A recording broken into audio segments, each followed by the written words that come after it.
आज वहां प्रधानमंत्री जाता है तो सेना से पूछ के जाता है, सेना को लेके जाता है, सेना लेके जाता है प्रधानमंत्री। चल बात कर। सेना वहां पे अपना बैंक चलाती है। क्या होगा जब आपको पता चलेगा कि आरबीआई बैंक सेना का है। दुनिया के सारे देश के पास सेना है, लेकिन पाकिस्तानी सेना के पास अपना एक देश है। आतंकवादियों को एक ऐसा ना पहना दिया दिमाग में कि मार के जाओगे जन्नत मिलेगा। इतना मार मारेगा ना ऊपर वाला।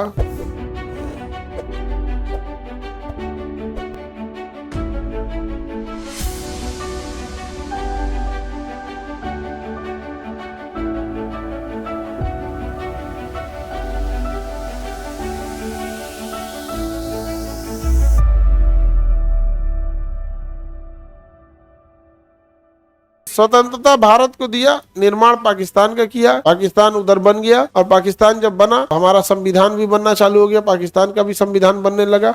हम लोग के साथ अच्छा ये था कि हम लोग का संविधान बनना चालू हुआ 1946 में और लागू हो गया 1950 में।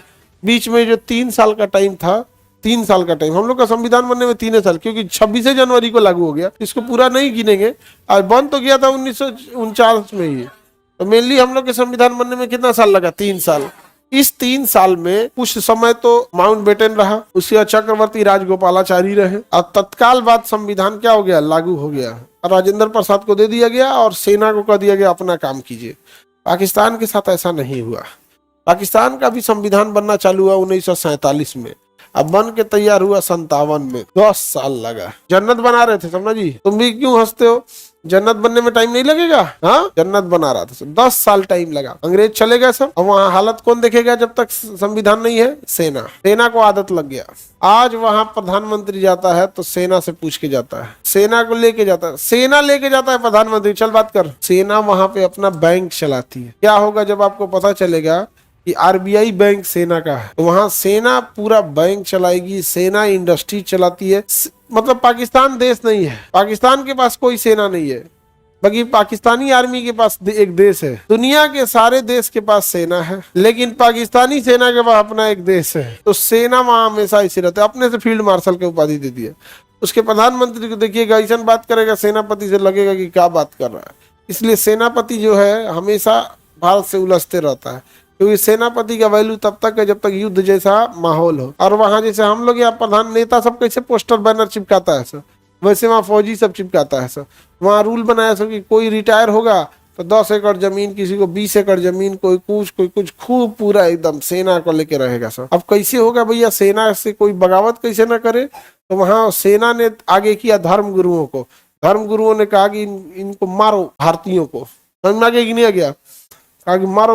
हम लोग को काफिर बोलता है सब, हम लोग को काफिर बोलता है। काफिर का मतलब होता है कि जो जैसे जो हमारी विचारधारा का न हो, ऐसे कोई काफिर का मतलब धर्म नहीं होता है। समझ में गया कि नहीं? जैसे मान के चलिए कि कोई साइंस का विद्यार्थी है, तो साइंस के विद्यार्थी के आगे कॉमर्स वाला अकॉर्डिंग टू साइंस वो काफिर हो गया, मतलब साइंस वाला नहीं मानता है। काफिर बना है अरबी भाषा से, जिसका अर्थ होता है विचार न रखने वाला। उसका कहता है कि हम लोग से इसकी विचार मैच नहीं करते। अब ये शब्द बदनाम क्यों हो गया? अब फिर शब्द बदनाम क्यों हुआ? बदनाम इसलिए हुआ क्योंकि पाकिस्तानी आतंकवादियों से विचारधारा तो किसी की मैच नहीं करती, किसी की मैच नहीं करती थी। तो अमेरिका को भी काफिर बोलने लगे सब, जबकि वहां ईसाई है। यहूदी इजराइल को भी काफिर बोलने लगे क्योंकि वह तो यहूदी है। इंडिया वाले को भी बोलने लगा काफिर, क्योंकि हम लोग यहाँ मेजोरिटी हिंदू है। वहाँ सिखों को भी काफिर बोलने लगा। मतलब तुम ही एगो ठीक है, तुम ही ठीक है। एक और तो हम लोग ये कहते हैं कि ऊपर वाले ने सब कुछ बनाया। ऊपर वाले को अगर लगता कि ये खराब इंसान है तो उसको खत्म कर देता। डायनासोर को खत्म कर दिया पृथ्वी से। तो तुम्हें लगता है कि वो जाति वो धर्म हमारे लिए ठीक नहीं है, तो ऊपर वाले से कहो कि भैया तुम्हारा पृथ्वी है, तुम उसको ही खत्म कर दो, तुम ही तो बनाए हो। इसका मतलब आप अपने ही जिस देवता, जिस भगवान, जिस खुदा को मान रहे हो। एक और तो कहते हो कि भगवान की बनाई हर चीज में देवता है, हर चीज में प्राण है, हर चीज की रिस्पेक्ट करनी चाहिए क्योंकि ऊपर वाला बनाया है। तो भैया दूसर को धर्म तो वही बना के भेज रहा है। अगर उसकी मर्जी रहती कि एक ही तरह के लोग यहाँ रहे हैं तो एक ही तरह के लोग बना के भेजता। सबको अलग अलग क्या बना के भेजा? उसके बाद से इंसान ने इतना आतंकवादियों को एक ऐसा ना पहना दिया दिमाग में कि मार के जाओगे जन्नत मिलेगा। क्या मिलेगा? जन्नत में। इतना मार मारेगा ना ऊपर वाला, बदनाम करके आ रहा है जन्नत मिलेगा। और दूसरा एक और तुम लोग को बात बताते हैं कि नरक में तुम लोग नहीं जाओगे। अभी बात नहीं हो रही थी, हमने अपना अनुमान लगाया कि ना तुम लोग स्वर्ग में जाओगे ना तुम लोग नरक में जाओगे, तुम लोग वेटिंग लिस्ट वाले रहोगे। रीजन क्या है यार? ट्रेन में जगह नहीं है, नरक में कहाँ जगह बचा होगा? ट्रेन में तो कुछ ही लोग जाते हैं, और वो बेचारे कमाने वाले लोग हैं, उतने गुनाह भी नहीं किए हैं, बेचारा मेहनत मजदूरी करने के। तो नरक में जगह ही नहीं है। तो वेटिंग फॉर पोस्टिंग रहेगा, बाहर रहेंगे हम लोग, हॉल रहेगा, वेटिंग एरिया, वहां हम लोग बैठेंगे लोग सोफा उफा पे। हाँ, हम तो स्पेशल रिक्वेस्ट करेंगे कि हमको नरक में ही भेजा जाए, क्योंकि मेरे सारे दोस्त, मेरे सारे विद्यार्थी नरक में ही मिलेंगे, तो हम अकेले स्वर्ग में करेंगे क्या? कितना खुश है सब। और हम लोग वहाँ फुटबॉल खेला जाएगा जिन्ना से, वही मिलेगा। अब वहां जगह ही नहीं है, नरक में जगह नहीं है, जीना वही मिलवे करेगा। माउंटबेटन आया, भारत का क्या कर दिया? विभाजन। और यहाँ जो 10 साल संविधान बनने में लग गया, सब कुछ कौन ले गया? सेना। और सेना हमेशा युद्ध करना ही चाहेगी। प्रधानमंत्री नरेंद्र मोदी का 2015 का एक भाषण सुनिएगा, 16 का।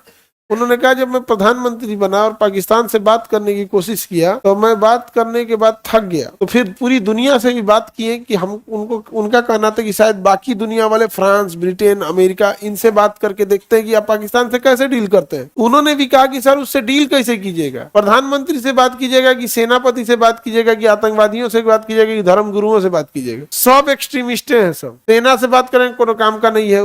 सेना से तो आप बातें नहीं कर सकते ना, हायरकी नहीं है। प्रधानमंत्री का मतलब क्या बनता है? इधर समझौता एक्सप्रेस हुआ ना, जैसे वहां का प्रधानमंत्री था, इससे पहले जो शहबाज शरीफ, एक और शरीफ था कोई, नवाज शरीफ अटल बिहारी वाजपेयी के समय समझौते का हाथ बढ़ाया था। एक प्रधानमंत्री जो होता है वो समझौते का, और अटल बिहारी वाजपेयी भी यहाँ से बस से गए थे, समझौता बस यात्रा चालू लाहौर तक, ताकि सद्भावना हो सके। भाई परवेज मुशर्रफ सेनापति था, सेनापति कहा कि बिना हमसे पूछे ऐसे करोगे? बम ब्लास्ट करा दिया समझौता एक्सप्रेस में, कारगिल युद्ध करा दिया। कहा कि आओ और ही समझौता करने आओ। अभी इंडिया पाकिस्तान का बड़ा शांत चल रहा था, आसिफ मुनीर, ये देखिए पहलगाम का अटैक करा दिया। कितना दुर्दांत तरीके से कराया गया इन लोग। भारत में भी थोड़ा सोचना चाहिए कि कुछ नहीं करना है भारत में, बस उनके दुश्मनों को हथियार प्रोवाइड कर देना है, बाकी सारा काम खुद कर देंगे। हालांकि भारत वहां प्रोवाइड कर भी देते हैं, हम मारो सब तो नहीं, लेकिन कितना ही सुधारेंगे उसको, यहाँ पाकिस्तानियों को ज्यादा सुधार नहीं पाएंगे सब।